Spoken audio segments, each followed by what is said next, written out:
ইবাদত নির্দিষ্ট যে ইবাদত আছে, ইবাদতের আগে যে কাইফিয়াত রাসূল যে বর্ণনা করেছেন তার বাইরে কিছু বলা যায় না। আজান ইবাদত, এর আগে বিসমিল্লাহ সুবুত নাই। ফাতোয়া লাজনা দাইমা, যেটা সৌদি আরব স্থায়ী ফাতোয়া রয়েছে, আজানের আগে বিসমিল্লাহ বলা বা আউযুবিল্লাহ বলা এগুলোকে বেদাত বলা হয়েছে। সুতরাং আজানের পূর্বে মনে মনে হোক প্রকাশ্য হোক আপনি বিসমিল্লাহ বলবেন না, বললে এটা বেদাত হয়ে যাবে।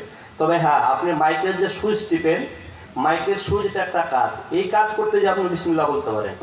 আমাদের সমাজে অনেক ব্যক্তি দেখবেন সালাত শুরুর আগে আল্লাহু আকবার যে বলবে, তাকবীরে তাহরিমা দেওয়ার আগে আপনার বিসমিল্লাহ বলে, এটাও বেদাত, এগুলো হারাম। এগুলো যে ইবাদতের যে কাইফিয়ত বর্ণনা করা হয়েছে তার আগে জিয়াদা চলে না। এখানে আরেকটা মূলনীত মনে রাখতে হবে, যে ইবাদতের খাস হাদিস আছে সেই খাস হাদিসের সাথে আম হাদিস অ্যাড করা যায় না, যোগ করা যায় না। খাস বিশেষ যে পদ্ধতি আছে সেই বিশেষ পদ্ধতির সাথে আম কিছু হাদিস, সাধারণ কিছু হাদিসকে যুক্ত করে কিছু অতিরঞ্জন করা, কিছু কমানো, এটা যায় না।